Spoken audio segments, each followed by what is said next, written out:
Olá, sejam todos bem-vindos aqui na Calandula TV, mídias sociais e publicações alternativas. David Mendes, a fraude em pele de advogado, texto escrito por Graça Campos. Tudo isso e muito mais, você acompanha aqui na Calandula TV, mídias sociais e publicações alternativas. Mas antes de darmos sequência na matéria, quero pedir a você para inscrever-se no canal e deixar o seu link. Pode ser? Vamos ao desenvolvimento dos fatos narrados. Se aos advogados angolanos fosse aplicável a cláusula dos partidos políticos que determina a sua extinção se obtiverem menos de 0,5% num ciclo eleitoral, a Ordem dos Advogados Angolanos já teria, há muito, recolhido a carteira profissional atribuída a David Mendes. Como advogado, David Mendes é uma gigantesca fraude. O primeiro grande caso em que se aventurou, o chamado caso Sume, culminou com a condenação de Julinho Calupeteca a uma inédita pena de 25 anos de prisão efetiva. Desde então lavou as mãos. Não há ciência de que tenha, sequer, recorrido da sentença. Se Calupeteca não beneficiar de uma qualquer anistia que lhe extinga ou reduza a pena ou de um muito improvável indulto do presidente João Lourenço, terminará os seus dias de vida na cadeia. O segundo grande caso em que David Mendes se envolveu, o conflito interno da IURD, culminou com o medíocre advogado a derramar calúnias e difamação sobre os ministros da Justiça e dos Direitos Humanos. Num texto prenhe de erros de redação, sua inconfundível marca, que publicou há 3 dias no obscuro site sob o disfarce de José Neto, David Mendes diz que intercedeu como advogado no conflito judicial que me opus a Paulo Tipilica, antigo ministro da Justiça, e que culminou na minha condenação a 8 meses de prisão efetiva, em 2008. Se, inadvertidamente, tivesse aceito os préstimos do medíocre advogado, eu teria cumprido integralmente a pena.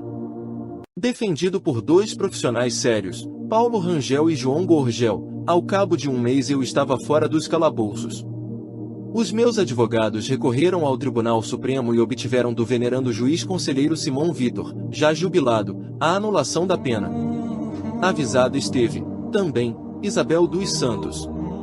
Apesar dos insistentes galanteios, a filha do falecido presidente da República não deu bola a David Mendes na sua tentativa de oferecer-se como advogado.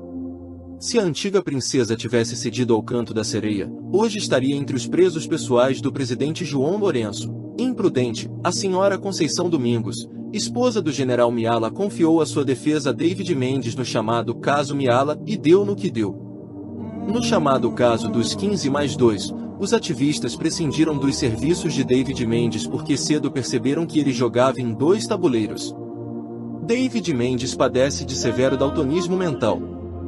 O ofício 535-24 DNIAP PGR.577552023, através do qual é notificado para ser constituído arguido, diz, expressamente, que tramita nesta Direção Nacional de Investigação e Ação Penal da Procuradoria-Geral o processo crime em segredo de justiça.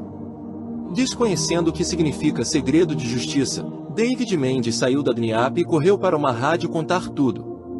E, fanfarrão como poucos, gabou-se de ter encurralado a procuradora Esperança Jorge com a pergunta sobre se Marci Lopes se queixou de crime de calúnia na sua condição de ministro ou de cidadão comum. Segundo o advogado, de pilha galinhas e botijas de gás, mas à custa dos quais acumulou fortuna, de que se gabou na própria revista Zimbo. Se queixou na qualidade de cidadão comum, Marci Lopes devia fazê-lo junto do SIC porque estaríamos em presença de um crime particular. Se Marci Lopes o fez na qualidade de ministro, era a PGR que deveria entrar em acão. Quando falava à rádio, a fraude com pele de advogado já tinha perdido noção de que a DNIAP, onde acabará de sair, é um braço da PGR. Além do mais, a fraude gabou-se de ter acusado, na revista Zimbo, os ministros da Justiça e da Cultura de favorecimento da ala angolana da IURD. Ora, se foi atacado na sua qualidade de ministro, por que razão Marci Lopes se despiria dessa veste para ir apresentar queixa ao SIC na qualidade de cidadão comum? Há muita coisa em David Mestre que não bate certo, desde logo a falta de criatividade. A fraude travestida em advogado decidiu, agora, rotular-me como mentiroso compulsivo. A mesma qualificação que atribuiu durante anos a Fio Adalberto Costa Júnior. David Mendes está tomado pela obsessão de encontrar um vínculo entre esse vosso escravo e o presidente da UNITA. Quer, a todo custo, vincular-me ao maior partido da oposição. Eu não sou como ele, cuja sobrevivência depende da baixa política, de fretes ao MPLA e ao seu presidente. Levo a minha vida com total independência.